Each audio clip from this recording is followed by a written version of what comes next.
Assalamualaikum warahmatullahi wabarakatuh. Perkenalkan, nama saya Sini Mulia Andalta, BP 2019, NIM 1913-3017, mahasiswa D3 Akuntansi, Fakultas Ekonomi Universitas Negeri Padang.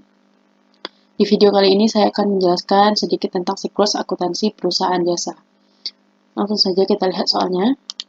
PD Andika adalah sebuah perusahaan dagang yang melakukan penjualan mainan anak-anak. Pembelian barang dagang oleh perusahaan dilakukan secara kredit dan penjualan secara tunai dan kredit. Syarat penjualan FOB shipping point dan potongan tunai yang diberikan sebesar 2/10 N/30.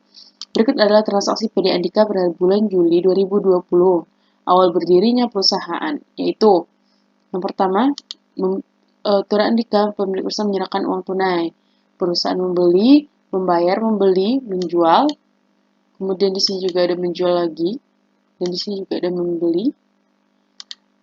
Karena ada beberapa akun yang terjadi secara berulang, maka kita memerlukan yang namanya jurnal khusus. Jurnal khusus. Langsung saja, jurnal khusus yang pertama yaitu adalah jurnal penjualan. Kita lihat pada soal. Pada tanggal pada tanggal 9, PD Andika menjual barang dagang secara kredit pada Nyonya Yani sebesar 14 juta.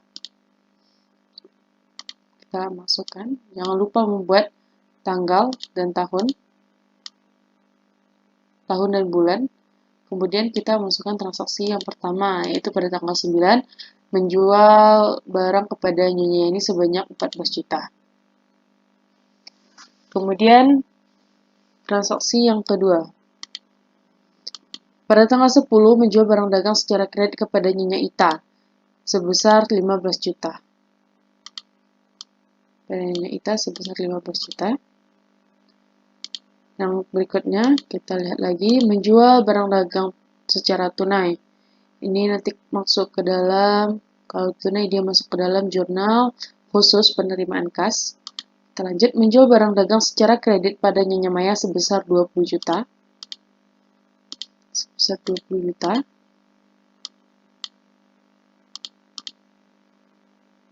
Kemudian ada lagi menjual barang dagang secara kredit pada Nyonya Susan sebesar 20 juta. Kita sudah catat, kemudian kita jumlahkan.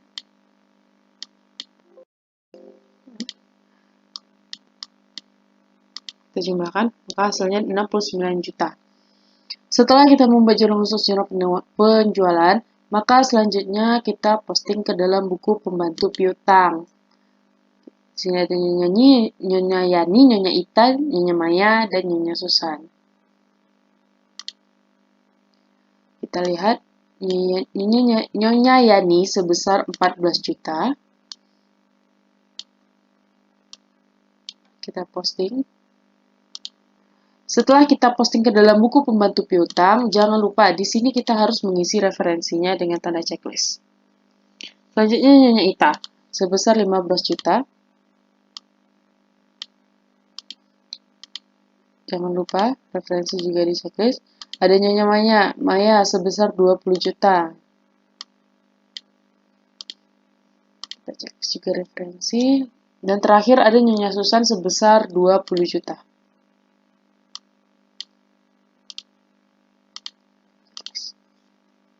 Selesai pada jurnal khusus penjualan. Kita lanjut ke jurnal yang kedua, yaitu jurnal penerimaan kas. Kita lihat lagi pada soal, penerimaan kas itu terjadi pada tanggal 1.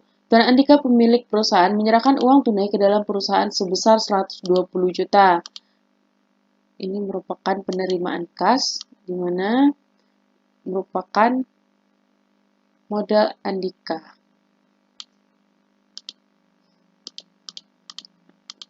Pada tanggal 1, keterangannya kita isi dengan setoran awal. Kemudian, akun kas di debit sebanyak 120 juta dan kredit sebanyak 120 juta. Kita isi dengan modal Andika. Selanjutnya, kita lihat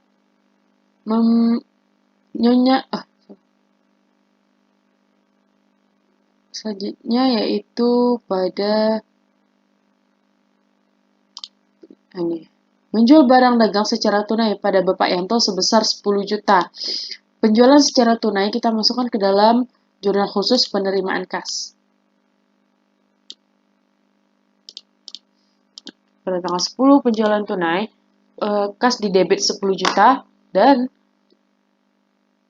kredit pada penjualan sebanyak 10 juta. Lanjut. Selanjutnya kita baca soal. Menerima piutang dari Nyonya Ita. Ini merupakan juga jurnal penerimaan kas dari Nyonya Ita sebesar 15 juta. Juta pada tanggal 25 Juli. Kas di debit sebanyak 15 juta dan di kredit piutang berkurang sebanyak 15 juta. Kemudian kita jumlahkan hasil akhirnya. Setelah kita jumlahkan, kita lihat. Jangan lupa kita untuk mempostingnya ke dalam buku pembantu piutang. Kita lihat di sini ada penerimaan piutang dari Nyonya Ita sebesar 15 juta. Nyonya Ita. Maka kita buat pada jurnal pembantu piutang. Pada tanggal 25, Nyonya Ita membayar piutang sebesar 15 juta. Maka saldo akhir dari piutang Nyonya Ita sebesar 0. Setelah itu jangan lupa kita posting, kita isi referensinya. Kemudian jurnal khusus yang selanjutnya yaitu jurnal pembelian. Kita lihat pada soal pembeliannya. Yang pertama ada pada tanggal 1 perusahaan membeli peralatan toko sebesar 10 juta kredit pada PT Media. PT Media. Kita buat jurnal khususnya.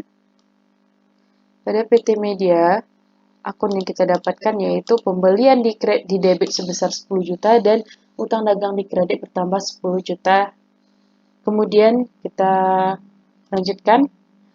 Membeli barang dagang secara kredit pada toko pelita sebesar 80 juta dengan syarat 2/10 N/30. Kita masukkan ke jurnal khususnya.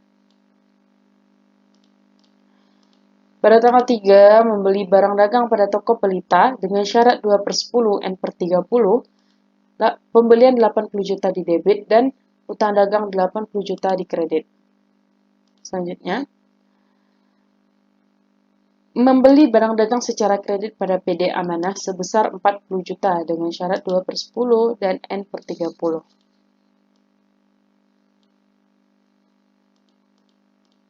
PD Amanah dengan syarat 2/10 dan N/30, pembelian di debit sebesar 40 juta dan utang dagang di kredit sebesar 40 juta. Kemudian kita jumlahkan. Setelah kita jumlahkan, kita posting ke dalam buku pembantu utang.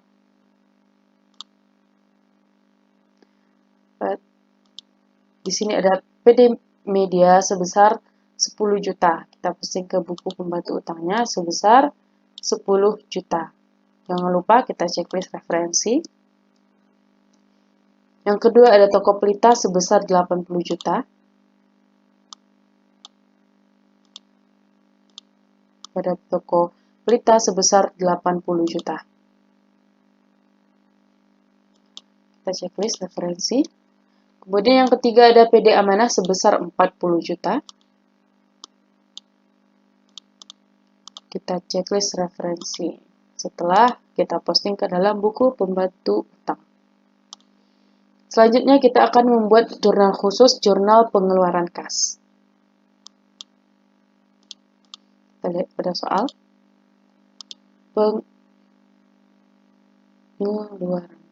Pengeluaran kas.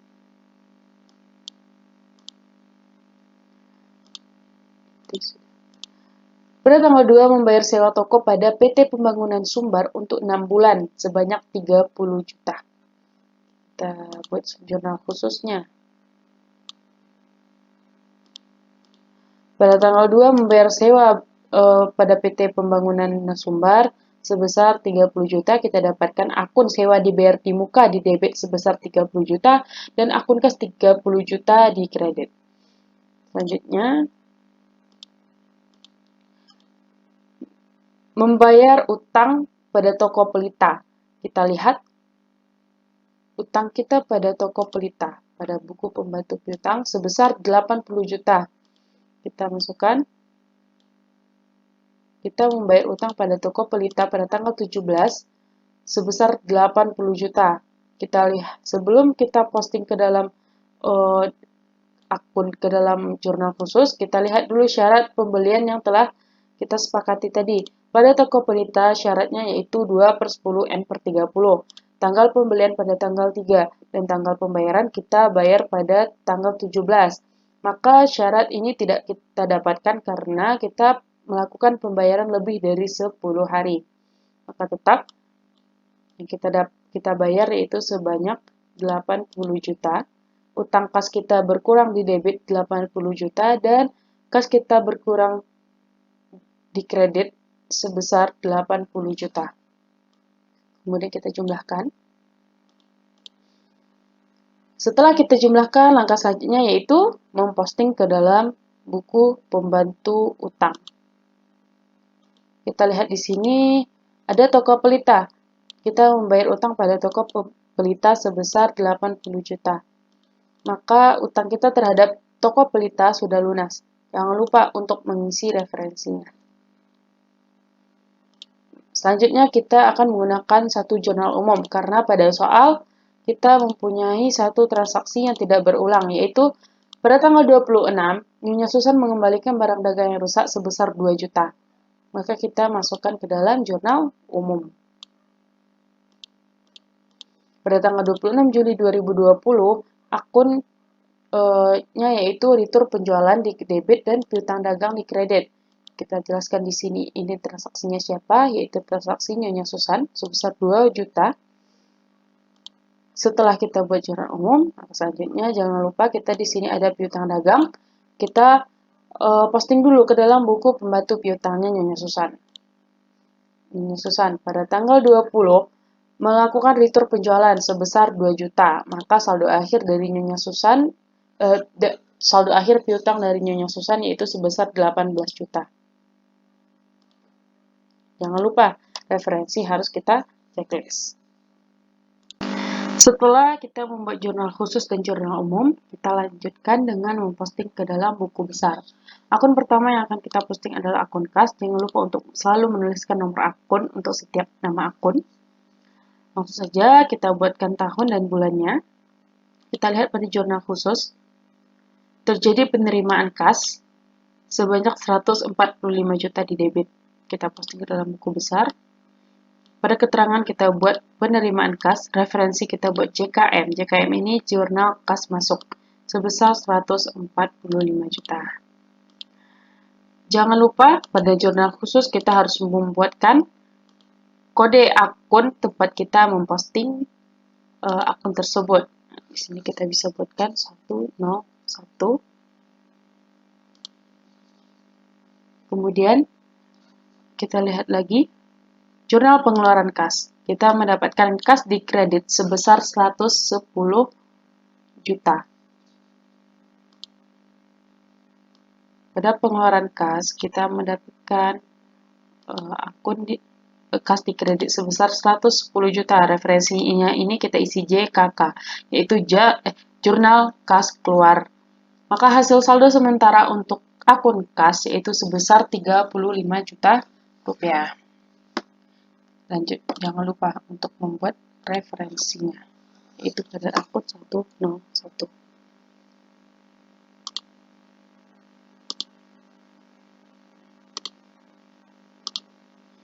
Oke, kita lanjut. Akun yang kedua yang akan kita posting yaitu piutang dagang. Piutang dagang, akun nomor akunnya 103. Kita lihat piutang dagang. Pada jurnal umum, pada tanggal 26 Juli kita mempunyai piutang dagang di kredit sebesar 2 juta. Kita posting ke dalam buku besar. Dengan keterangan retur penjualan, referensi jurnal umum halaman 1, saldo di kredit sebesar 2 juta. Kemudian kita posting referensinya, referensi yaitu 103. Selanjutnya pada akun jurnal penjualan. Sama-sama kita ketahui pada pada jurnal penjualan ini akun yang kita dapatkan yaitu piutang dagang di debit, kemudian penjualan di kredit. Maka kita dapatkan akun piutang dagang sebesar 69 juta di debit. Kita posting. Penjualan kredit, jurnal penjualan, saldo di debit sebesar 69 juta. Maka saldo sementara piutang dagang yaitu sebesar 67 juta. Jangan lupa kita posting lagi referensinya. Kemudian selanjutnya piutang dagang. Yang selanjutnya yaitu pada transaksi penerimaan kas.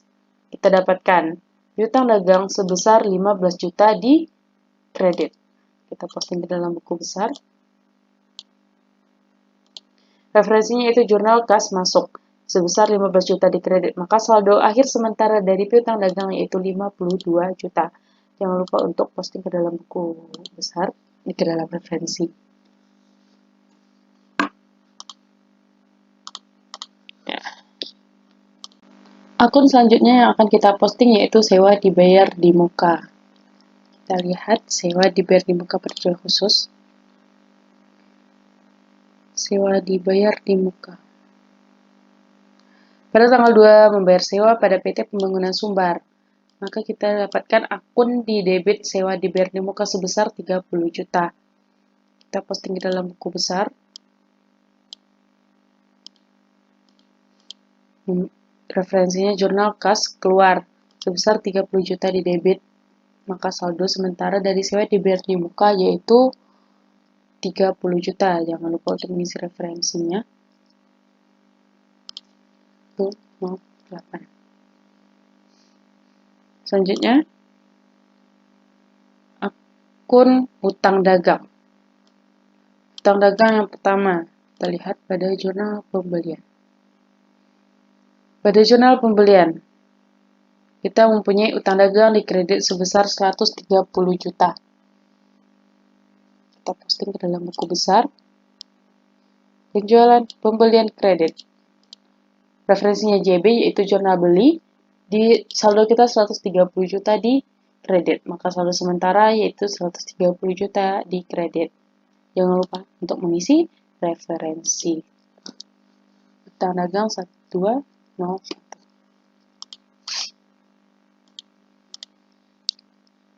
Kemudian kita lihat lagi transaksi utang dagang selanjutnya yaitu di jurnal pengeluaran kas di debit sebesar 80 juta pada toko Pelita. Kita posting dalam buku besar. Jurnal keterangannya pembayaran utang, referensi jurnal kas keluar di debit sebesar 80 juta, maka saldo sementara kita yaitu 50 juta di kredit untuk utang dagang. Jangan lupa untuk mengisi referensinya.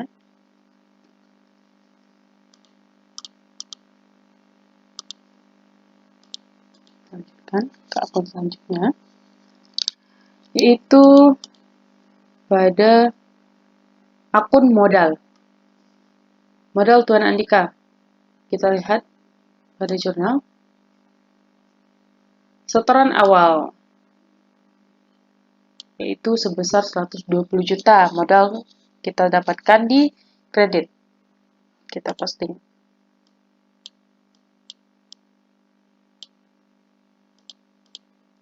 Referensinya jurnal kas keluar. Jangan lupa untuk mengisi referensi di sini. Modal 301.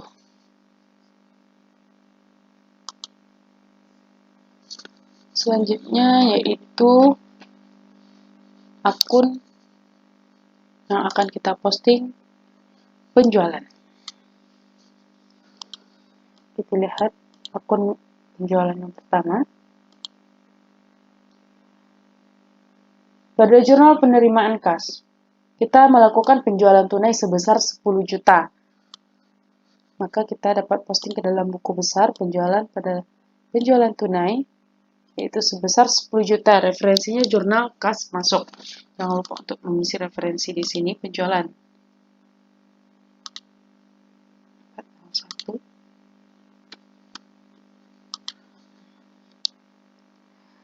Selanjutnya kita dapatkan pada jurnal penjualan di sini. Karena tadi akunnya yaitu piutang penjualan pada penjualan. Kita posting ke dalam buku besar, yaitu dengan keterangan penjualan kredit. Referensinya jurnal penjualan sebesar 69 juta di kredit. Maka saldo sementara untuk penjualan yaitu 79 juta di kredit. Kemudian kita posting lagi ke sini. Dan 401. Selanjutnya kita akan memposting retur penjualan. Kita lihat pada jurnal khusus yaitu kita mempunyai retur penjualan di jurnal umum sebesar 2 juta di debit pada tanggal 26. Kita tulis. Retur Nyonya Susan, referensinya jurnal umum halaman 1, di debit sebesar 2 juta. Kita posting, setelah kita posting, kita isi referensinya, yaitu retur penjualan 412.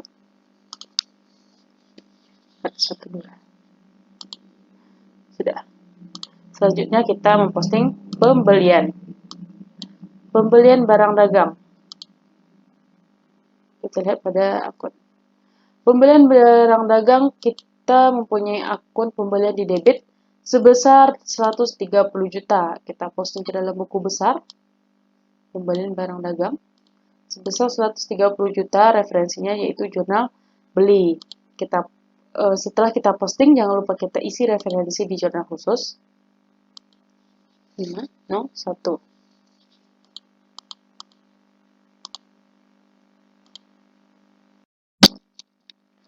Setelah selesai kita posting ke dalam buku besar, maka siklus akuntansi selanjutnya yaitu membuat neraca saldo. Ini nama-nama akun yang kita peroleh sebelumnya dari pempostingan buku besar, maka dapat kita isikan kembali hasil akhir dari buku besar ke dalam neraca saldo. Yang pertama ada kas, kita lihat kas kita sebanyak 35 juta di debit. Kemudian piutang usaha, piutang dagang sebesar 52 juta di debit. Sewa dibayar di muka sebesar 30 juta di debit. Utang dagang sebesar 50 juta di kredit. Kemudian modal Tuan Andika. Untuk modal Tuan Andika kita dapatkan sebesar 120 juta di kredit. Penjualan kita dapatkan sebesar 79 juta di kredit. Kemudian ada retur penjualan 2 juta di debit. Dan yang terakhir ada akun pembelian. Kita dapatkan di debit sebesar 130 juta. Lalu kita jumlahkan kedua debit dan kredit ini, apakah hasilnya balance? Ya, hasil yang kita dapatkan pada neraca saldo yaitu balance antara debit dan kreditnya. Selanjutnya kita akan menyusun jurnal penyesuaian. Di sini kita tetap memakai nama jurnal umum, tapi dengan halaman 2. Ini data penyesuaiannya, langsung saja. Yang pertama, hasil perhitungan fisik persediaan barang dagang pada 31 Juli sebesar 30 juta dengan persediaan awal 0.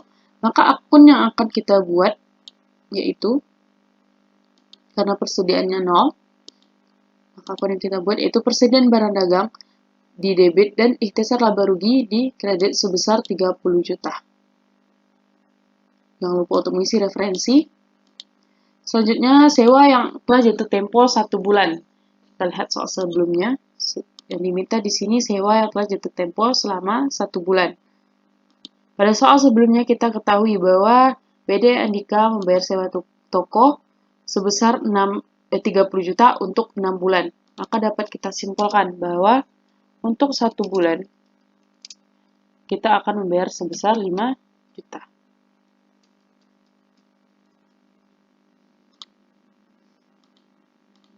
Maka jurnal penyesuaian yang kita buat yaitu beban sewa pada sewa dibayar di muka sebesar 5 juta rupiah. Yang selanjutnya yaitu gaji yang harus dibayar, yang masih harus dibayar sebesar 200.000. Maka akun yang akan kita buat yaitu beban gaji pada utang gaji sebesar 200.000. Selanjutnya beban air dan listrik yang terhutang sebesar 100.000. Kita sebut dengan beban utilitas.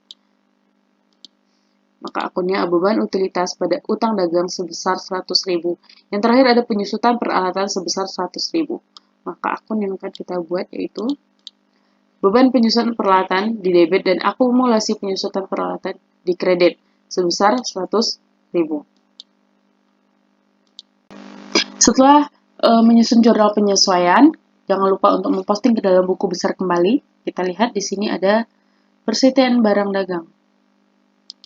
Kita posting ke dalam buku besar. Maka untuk itu kita dapat membuatkan buku besar persediaan barang dagang. Jangan lupa mengisi nomor akunnya. Pada tanggal 31 Juli 2020, referensinya jurnal umum halaman 2. Kita dapatkan saldo persediaan barang dagang 30 juta di debit. Maka saldo sementaranya di debit sebesar 30 juta. Kemudian ikhtisar laba rugi sebesar 30 juta di kredit. Ikhtisar laba rugi.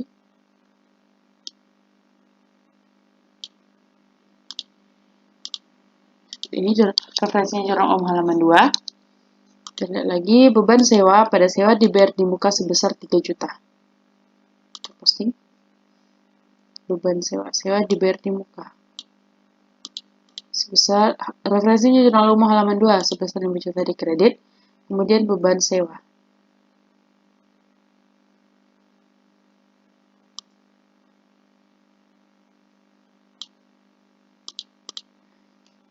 Referensinya jurnal umum halaman 2 di debit sebesar 5 juta.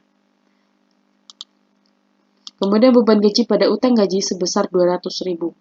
Beban gaji pada beban gaji.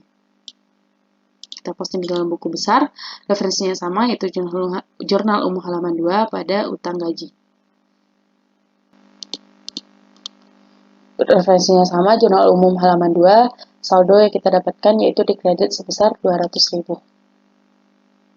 Penyesuaian selanjutnya yaitu beban utilitas pada utang dagang.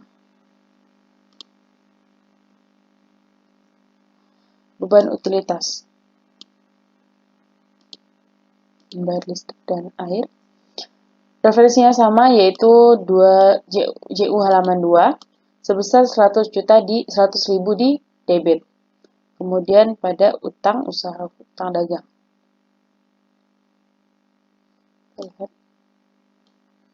Referensinya kita isi dengan JU halaman 2. Saldo di kredit sebesar 100.000, maka saldo sementara yang kita dapatkan dari utang dagang setelah penyesuaian adalah 50.100.000.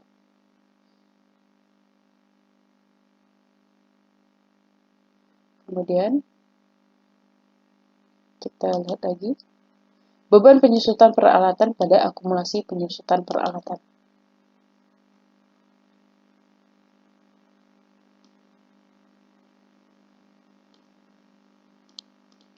Kita posting PU2 debit 100, kemudian akumulasi.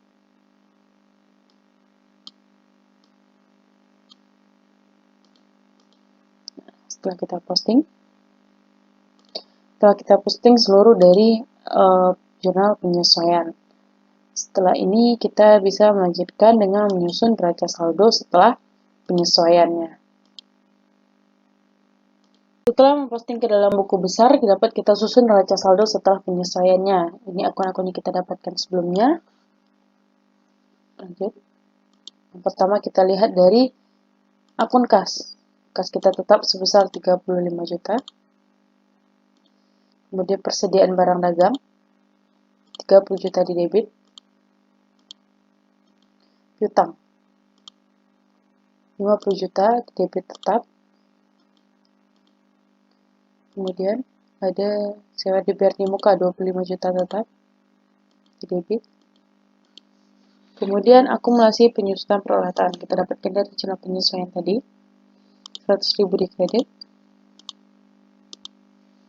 Kemudian utang dagang 50.100.000 di kredit. Kemudian utang gaji kita dapatkan dari jurnal penyesuaian tadi 200.000 di kredit. Kemudian modal Tuan Andika ini tetap. Ikhtisar laba rugi kita dapatkan tadi sebesar 30 juta di kredit. Penjualan kita tetap. Retur penjualan kita juga tetap di debit sebesar 2 juta. Pembelian kita juga tetap. Beban gaji 200.000 di debit.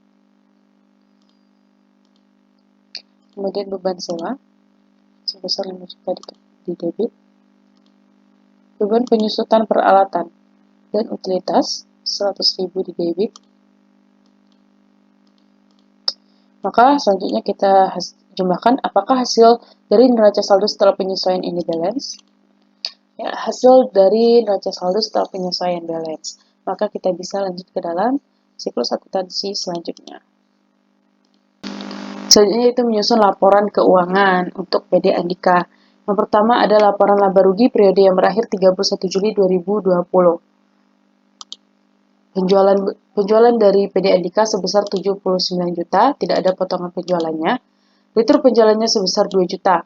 Maka kita kurangkan untuk mencari penjualan bersihnya. Maka dapat 77 juta. Selanjutnya kita cari HPP. HPP ini merupakan jumlah dari persediaan awal, pembelian, potongan pembelian, retur pembelian, dan beban angkut. Setelah itu kita kurangkan, maka dapat hasil dari pembelian bersih. Di sini kita hanya mempunyai data dari pembelian, karena persediaan awal kita 0, kemudian potongan pembelian, retur pembelian dan beban angkut kita juga 0, maka pembelian bersih kita sebesar 130 juta. Kita dapatkan BTUD-nya sebesar 130 juta. Persediaan akhir kita ketahui dari neraca saldo tadi, yaitu sebesar 30 juta. Kita kurangkan, maka dapat harga pokok penjualan kita sebesar 100 juta. Selisih dari penjualan bersih dengan harga pokok penjualan merupakan rugi laba. Di sini kita mendapatkan rugi sebesar 23 juta. Ini merupakan rugi kotor. Selanjutnya kita akan mencari selisih antara rugi kotor dengan total beban usaha. Maka kita akan mendapatkan rugi usaha bersihnya. Di sini beban usahanya ada beban gaji, beban sewa, penyusutan peralatan, dan beban utilitas. Seluruh dari beban ini kita totalkan, maka dapat sebesar 5.400.000. Kemudian kita akan mengurangkan antara rugi kotor dengan total beban usaha. Maka kita dapatkan hasil rugi usaha bersihnya sebesar Rp28.400.000. Selanjutnya kita akan menyusun laporan perubahan modal. Laporan perubahan modal untuk PD Andika periode yang berakhir 31 Juli 2020. Modal awal Andika kita ketahui dari neraca saldo yaitu sebesar 120 juta. Kemudian rugi usahanya sebesar 28.400.000. Selisih kita untuk modal akhirnya maka kita jumlahkan antara modal dengan rugi usaha. Maka kita dapatkan sebesar Rp91.600.000 untuk modal akhir dari Andika. Selanjutnya kita akan menyusun neraca. Neraca PD Andika per 31 Juli 2020. Di sini kita tuliskan aset dan liabilitas dan ekuitas. Aset yang kita miliki untuk PD Andika yaitu ada kas, persediaan barang dagang, piutang dagang, sewa dibayar timukan, dan akumulasi penyusutan peralatan. Seluruh saldo dari akun tersebut kita masukkan ke sini, kemudian kita jumlahkan. Maka kita dapatkan jumlah aset sebesar Rp141.900.000. Untuk liabilitas kita mempunyai utang dagang dan utang gaji. Kita masukkan saldonya. Kemudian modal akhir dari Amir tadi kita dapatkan dari laporan perubahan modal, yaitu sebesar Rp91.600.000. Jumlah liabilitas dan ekuitas kita jumlahkan seluruhnya, maka dapat hasilnya Rp141.900.000. Maaf, Rp141.900.000. Hasilnya balance, kita dapat lanjut untuk siklus akuntansi selanjutnya. Siklus akuntansi selanjutnya yaitu jurnal penutup. Di sini kita pakai jurnal umum halaman 3. Pertama kita akan menutup akun penjualan. Nah, di sini jangan lupa untuk mengisi referensinya. Penjualan kita lihat akun penjualan sebesar 79 juta. Kemudian return pembeliannya 2 juta. Maka kita tulis penjualan 79 juta di debit, kemudian ada return penjualannya 2 juta di kredit, maka ikhtisar laba ruginya yaitu sebanyak 77 juta di kredit. Selanjutnya kita akan menutup akun pembelian dan beban. Akun yang kita buat yaitu ikhtisar laba rugi sebesar jumlah pembelian dan jumlah total beban, itu sebesar 135.400.000 rupiah. Kemudian pembelian kita dapatkan tadi sebesar 130 juta, seluruh total beban. Selanjutnya kita akan menutup akun modal. Karena di sini kita mengalami kerugian, maka akun yang kita tulis itu modal pada debit dan ikhtisar laba rugi di kredit sebesar 28.400.000 rupiah. Setelah kita membuat jurnal penutup atau jurnal umum halaman 3 ini, selanjutnya yaitu kita posting lagi ke dalam buku besar.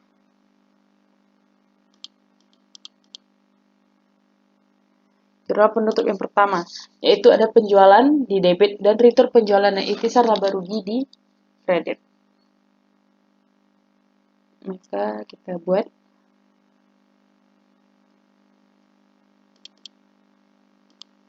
penjualan.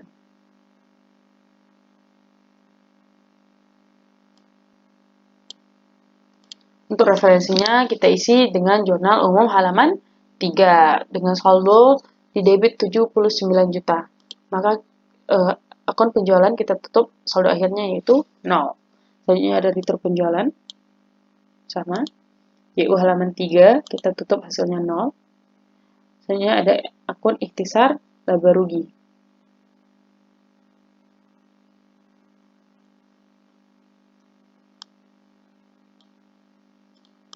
YU3 di kredit 77 juta, maka hasil saldo akhir sementara dari ikhtisar laba rugi yaitu sebesar 107 juta.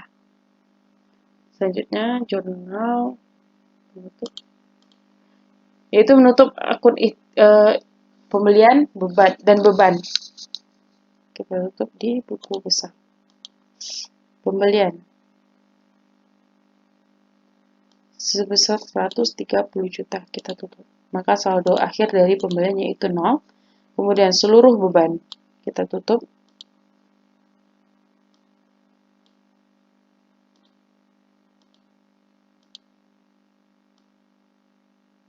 Referensinya tetap sama, yaitu jurnal umum halaman 3. Ya. Saldo sementara dari seluruh beban itu 0. Selanjutnya kita posting ke dalam ikhtisar laba rugi. Jurnal umum halaman 3, debitnya 135.400.000, maka saldo sementaranya yaitu 28.400.000. Pada jurnal penutup, akun yang terakhir yang akan kita tutup yaitu modal dan ikhtisar laba rugi. Kita tutup di sini. Ikhtisar laba rugi. Maka hasil akhirnya yaitu 0 dan modal Andika.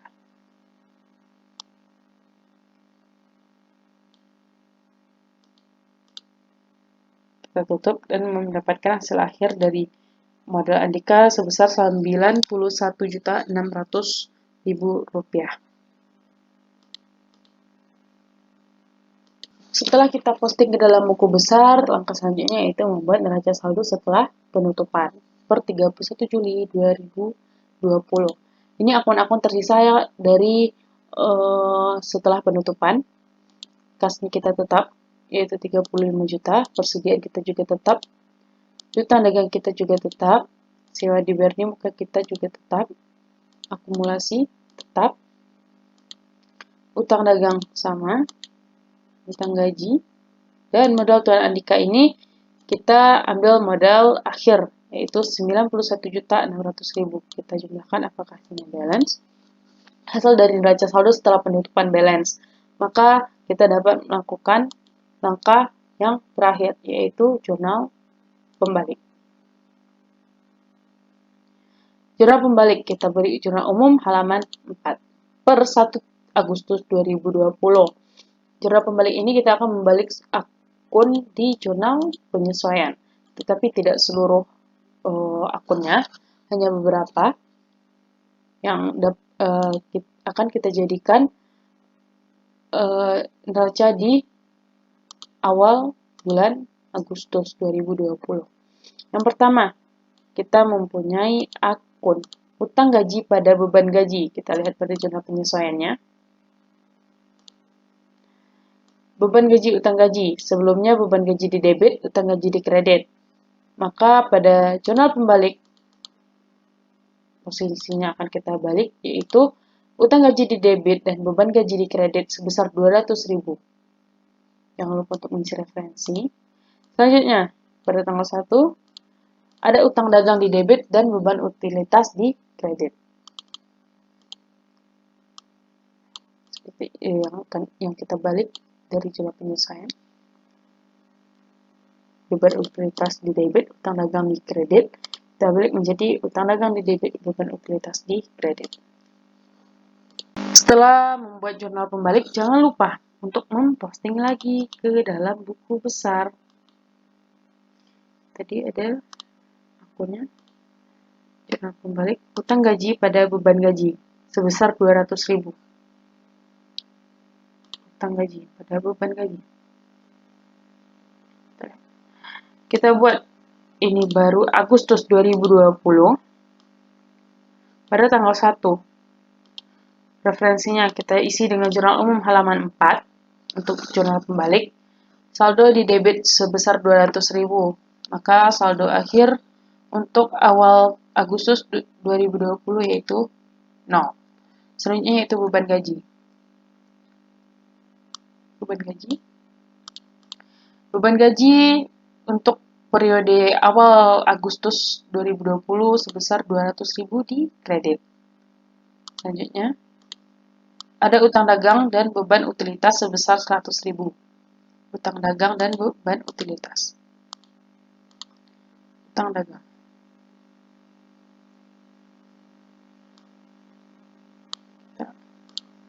Kita posting di sini Agustus tanggal 1, jurnal umum halaman 4, saldo di debit sebesar 100.000. Maka saldo untuk awal Agustus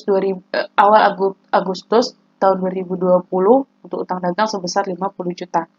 Kemudian ada beban utilitas. Jurnal umum halaman 4, di kredit 100.000, maka saldo awal Agustus tanggal 1 sebesar Rp100.000.